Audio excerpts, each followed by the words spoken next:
Okay, so this will be the second half of my video. It's a lot more quieter.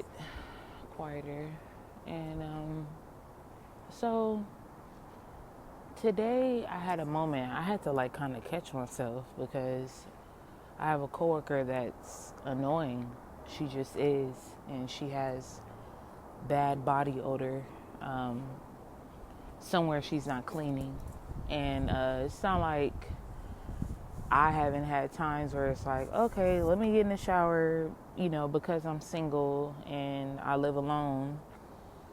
And then, of course, what you're going through, right? It may not be something that you're purposefully doing, but you find yourself not. But I know that, if I'm going to go somewhere, I'm going to smell good,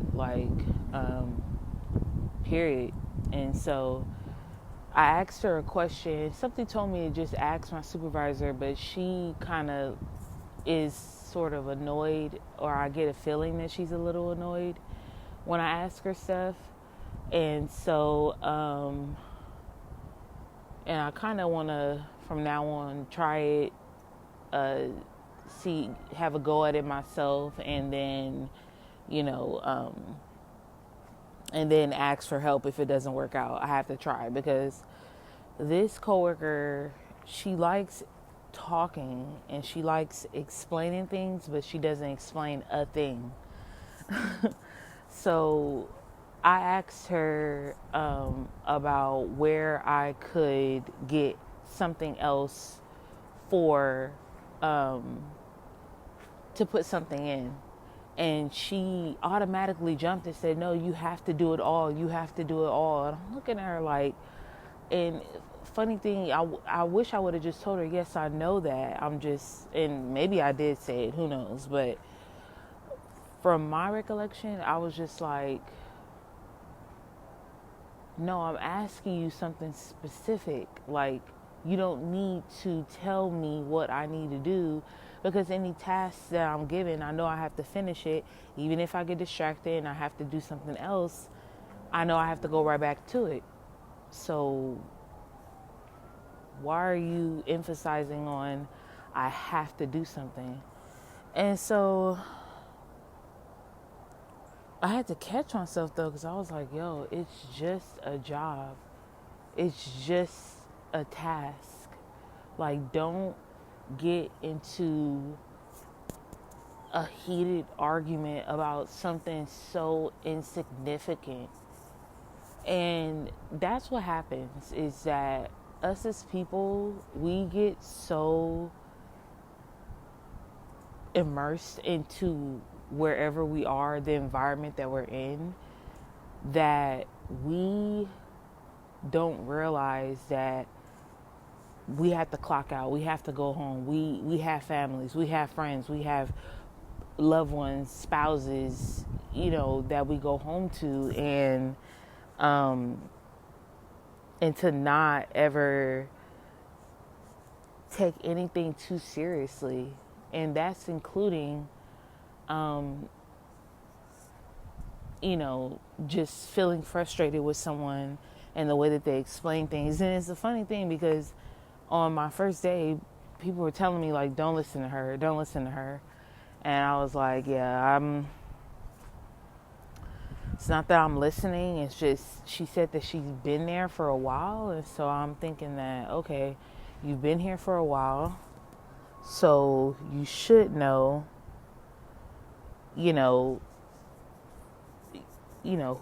else would know? You should know. Or not who else should know, but like, I wouldn't be surprised if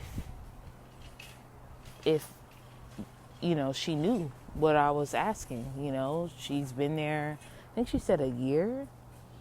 And so, I don't know. Why is it that within our faith, we get to a point where it's not that even we don't remember to pray, but we don't feel like praying? What is it that pulls our attention to the, ins and outs of life and what we have to do for the day, what pulls our attention so much that we forget to pray, we forget to talk to God. Because talking to God is something, it's a privilege, it's an honor to be able to communicate with Him. Jesus died on the cross for our sins in order for us to be forgiven for our sins over and over and have an opportunity to talk to God. And before that, it's not like God wouldn't hear requests, but were there people praying to God? You know, the Bible seems like it was a lot of getting people to believe that that Jesus even, or that God even had a son named Jesus, and that He is a king, He is royalty, He is good, He is the one that has came and was sent to heal us and help us and guide us.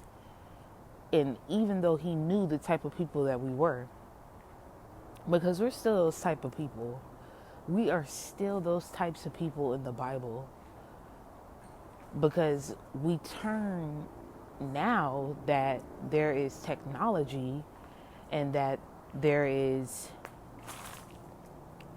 technology and there is a desire to fit in, to not feel left out. And for me, I'm so disconnected from all of that. I'm so disconnected from, let me get a TikTok, or let me go on Instagram and follow this person and keep up. Why would I keep up with anyone besides God and Jesus? And I can't even keep up with them.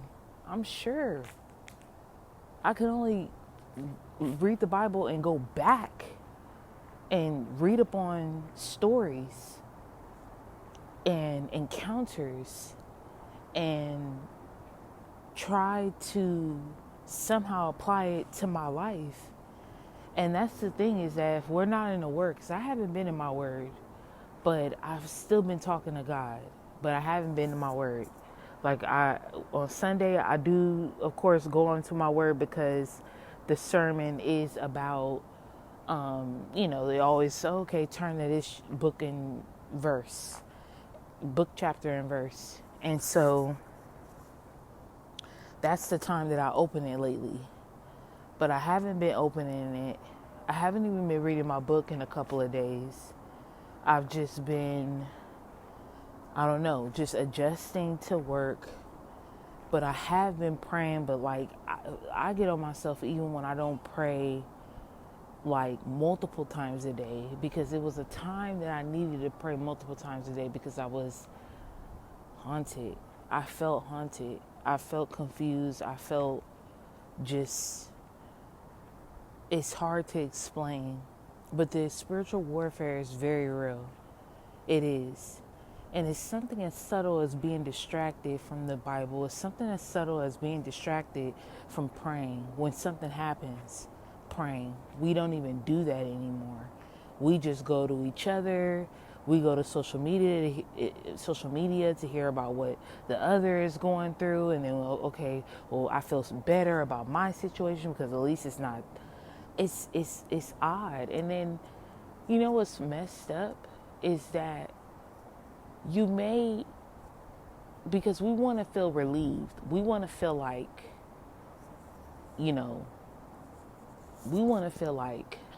well, if someone is going through something worse, well, at least I'm not going through that. And wouldn't it be funny to realize and to find out that it's all a plot and ploy to keep that person on your mind and their name on your lips?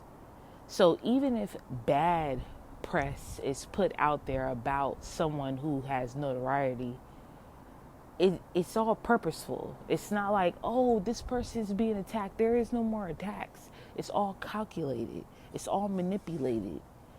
It's all to get us to say something, to speak our thoughts. and basically for them to study how those that have less think. And so how does that tie into music? How does that tie into things that young people or just people in general are drawn to? Well, it's something to relate to, right? So I'm wondering when I see something, a visual, right, that someone has created that's mad embarrassing. And of course that person could say, well, that's my past, that's my experience, that's like my family that's out there, that's how they live. But should that be perpetuated? I remember having this idea, like, should that be perpetuated? Shouldn't it be a better light that we should be depicted in, instead of the stereotypical, and by this point, if you haven't caught on that it's all baloney, that it's all made up, that people aren't as hard as they think and as they state, that people haven't even been through what they talk about. They talk about the past. They're not even talking about something current. But yes, we all still are going through. I think whether you have a lot or whether you have a little, you're still going through something, because everything cannot be solved with money. It seems that way. It seems like if you're someone who doesn't have enough or has very little, it seems as though if you had more, things would be better, right? So if you have somebody that is sick and needs a certain amount of care, money could fix that. You could be able to get that person the care that they need, the health care that they need, right? But God's will is God's will. Whether you have all the money in the world or not, if he wants something, if he wants a certain result, or if he wants somebody to go through something, that's exactly what's going to happen. And I often wonder, like, why did I go through what I went through? And why did, when you're in a state of delusion, you just try to figure out, when you're out of that delusion, you try to figure out, or I'm trying to figure out, because I don't know if people typically do this when they're in any sort of delusion. They try to think back, hey, how did my mind go there? How did it go? How did it believe that? How did it keep snowballing? Right? And looking back and not understanding, well, hey, I could have, what about that thought? Or what about that delusion? Why didn't I catch that? Why didn't I examine that and compare it to, because it was like my environment. It was like I wasn't living already. So that all made sense. And because it was new to me, because I had never been through it before. So how do you know you're in it when you've never been through it? Same thing for people that are portraying something. How do they know? Because there's a standard set. There's a standard set of and there's stereotypical attributes attached to certain groups. So if you were to relate in that way, it's not wrong. It's almost like we have nothing. We have no culture, no traditions, and so we have to take what we were given, or how we commune with each other as a family, our families, the way we commune with each other and the way that we function. We just took that and said, okay, yeah, that's our culture and that is our tradition. But you see other culture, different cultures that have deeper roots within. They were able to somehow sustain those roots all the way up into the future. And it's hard for me, like it's hard for me. I can't relate to anything, honestly. I really can't. It's very hard for me to relate to music because it's not my experience. And I can't be hype about something that's not my experience. Period. Even in support of someone, I can't support you more than I support me and me having an experience. The only difference is that person is able to broadcast it. I'm not. So I cannot, it's not about, oh, well, I want to. No, it's not even about me wanting to. It's just the fact that why would I be more excited about what you're doing when I'm still where I'm at? And I have to figure out how to get out of that. You know?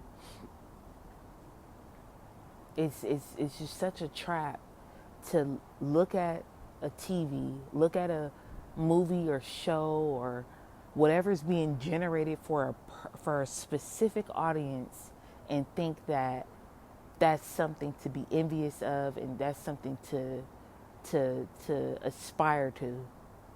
And it's crazy too because they try to put other elements. They try to add other elements like relatability, attach some sort of normalcy to it, but it's not. It still isn't because and you could tell that the participants are sluggish. They don't want to because they're living a certain lifestyle. They're using certain things to get through that lifestyle. So you can't be on nothing. You can't not be drinking. You can't not be smoking. You can't be not doing something, living a certain lifestyle that is promoted to us to want to aspire to have and to aspire to oh, I like her shirt or oh, I like her attitude and I like it's all an act. It's all a facade because these individuals when they are alone, they're completely different. When they get around their family, they're completely calm. They're not putting on a show.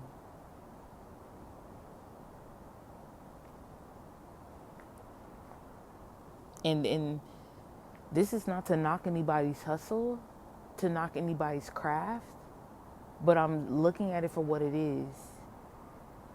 I think that there was a lot of eyes drawn, a lot of support garnered toward what we thought as a group could propel us forward. Well, all it did was propel that certain individuals and that certain individual, that's all it propelled. And that's all we're doing when we put our attention to these things, to technology, to the new this, the new that. We are essentially buying into what they're selling. And what they're selling is false hope, false dreams that one day you can have, or you could be like, have a slither of, and you won't unless you're willing to do what they do. But you know, it's crazy. Even when you do what they do, even when you sell out, even when you totally become something else because you're like, you know what, this is just to get a bag. This is just for this. That keeps happening. You keep selling parts of yourself until you're just some version of yourself that you didn't sell. And that would just be the basic parts of you that you need to survive. But that one instance where you're like, you know what, I'm just going to do this for this amount of money. I'm going to do it once and then, no, it's addicting. And that's why when I talk about addiction is not just something that you snort, that you smoke, and that you put in your arm. Addiction is something easy that feels good, that takes away the stressor. So think about that.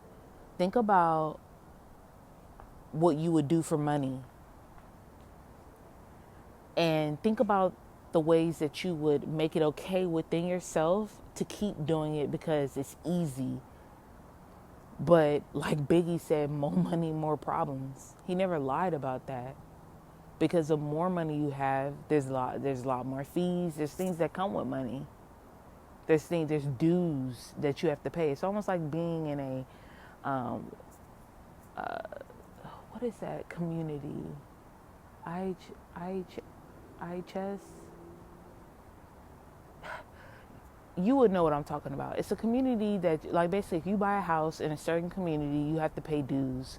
So you have to pay for the lawn to be kept up, for your home to look a certain way. It's something association. You know what I'm talking about. I'm not even gonna like do all that to figure out like what it is. But basically, that's exactly what happens when you have money and when you get money, is that you have to pay your dues. So you don't get to keep it all. You don't get to keep it all. And then there's always like a flat fee for something that you have. There's always something you got to pay on it. Because unless you own the land, you have to pay that flat fee. Even if you own the house, you have to pay for the land. And so I don't have any desire to do anything quick for money. Yes, there's things that I would like to do, but I'm just not willing. I just don't know. Maybe I just don't know where to start, but I know that if it draws me away from God, I'm good. Because money and the things that come with money is an addiction. Certain relationships is an addiction. It comes with the addiction. Have you ever noticed when you buy into a thought or you buy into some sort of person that you look up to for whatever reason, that they start outwardly showing their friends, and they'll sit down with them, they'll do interviews with them, and you could just kind of tell, okay, that person has been in that person's ear, and it is what it is. It is exactly what it is. And I'm not using names and I'm not using anything specific because this is not an attack on anybody specific. This is not about any specific thing. This is just an all-encompassing type of audio. And if you catch where I'm going, and you catch my drift, that's great. If you don't, you will. If you live long enough, if you are paying attention, you'll know exactly what I'm talking about. So, like I said, this is not an attack. This is not wagging my finger at anyone that has more.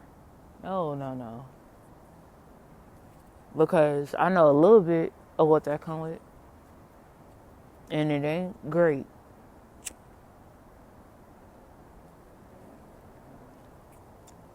And I could just imagine how many people wish they could go back and just be normal. Or I wish that no one knew who I was. I wish I could be a regular person. I would love to live this sort of life. I would love to do this. I would love to do that. But they can't, because they can, but they can't. I would love to just go to the grocery store. I would love to just go to the bookstore. I would love to join a book club. Just do normal things, and they cannot because they're already out there. People know who they are. It will be very hard for them not only to go places without being recognized and kind of like swarmed, but also you don't know which relationships are real or not. If people are coming to you trying to be your friend because of who you are, or because they genuinely want to be your friend, they genuinely care about your well-being, and they genuinely want better for you. Not just because of who you are, but because you're a person, period. And so, if I had more, if God ever blessed me with more, it would be to help. And if I had to do it to be, and somehow I have to be known I don't even know if that's something that I would want, to be honest. Because you don't know what's real and what's fake. People can play the long game. It's called playing the long game. Get to know who you are. As soon as you open up, it's like an onion. You just peel back layers and layers and layers and layers. And even me now, I'm unknown, and like I'm working towards being in a position to do exactly what I want to do with my life.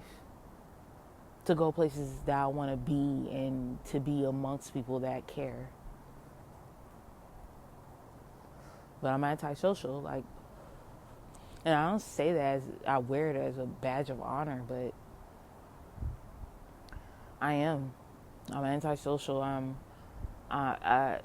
It's not that I don't try. It's just maybe I don't fit in.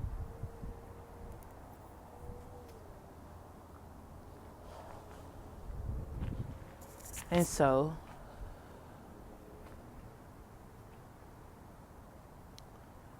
I say all that to say that anything that keeps me from God, drives me away from Him, distracts me from Him, is not good. It's not good. To me, it's not good. I'm not saying that people, especially people that have a lot of friends and a lot of support, it's different for them. But for me, I have to be very careful, and I have to know who I am, and I have to know what I'm about. And that doesn't stop at a certain age. You're constantly realizing who you are. You're constantly realizing what you stand for. And it's okay to be like, you know what? I stood for the wrong thing. When I was here at this place in my life, I stood for the wrong thing. And it's not too late to start over. It's not too late to say, you know what? I want to start standing for the right things. But when in this world, it's like, I don't even know what goes viral. I don't even know. It's almost like once I took my attention from it, it stopped being booming. It stopped being a thing because I drew my attention away from it. But I pray for the young people of this world because it's a different world that they're living in and growing up in, and it's all types of things telling them what they should be, telling them how to think, what to stand for. We don't even know the full scope of anything to say what we stand for or what's right or what's wrong. We don't know how many hands are in the pot to say that, because 9 times out of 10 you look at the pot and the very hand which is yours, because it's all grouped. Your hand is in there too, so you can't say, oh, well, I'm against this and I'm against that and I stand for this and I stand for that based off of something that's being fed to you that's curated. It's not anything real. No one is going to sit and just show you the truth, because then you want to leave where you're at to go to somewhere else that also has the same issues and the same problems. So,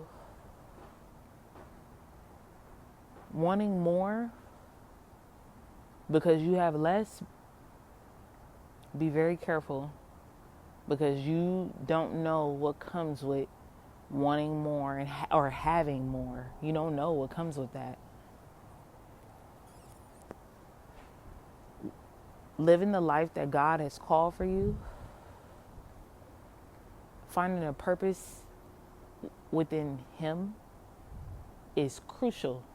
It's crucial to the growth. It's crucial to your development, because this world we're oversaturated. We are overstimulated. We are. That's why we stress out, we get depressed, we go through all these emotions, because we just We're too tuned in to other things that is curated for us. Curated. What does that mean? That means it is specifically made for your eyes, specifically made for your ears, because they know how you will think. They know how you will process it. Because, like I said, we put ourselves out there. When things get put out there about someone that has notoriety, that is known, when things are put out there about that person that's negative, you think, a person may think, oh, well, that person is going through that. You know, that may have happened 6 months ago, a year ago, and it just hit hot press. It just hit the press. So you late with an opinion, and they're over it, and they're fine.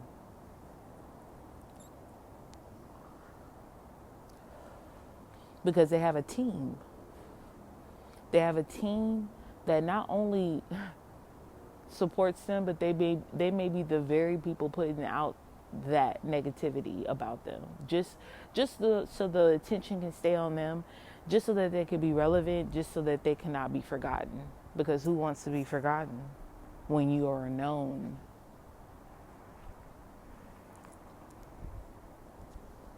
So I'm going to upload this tonight. I like listening to myself. I'll say I do like listening to myself, because this is like practice for me for when I come out with my podcast.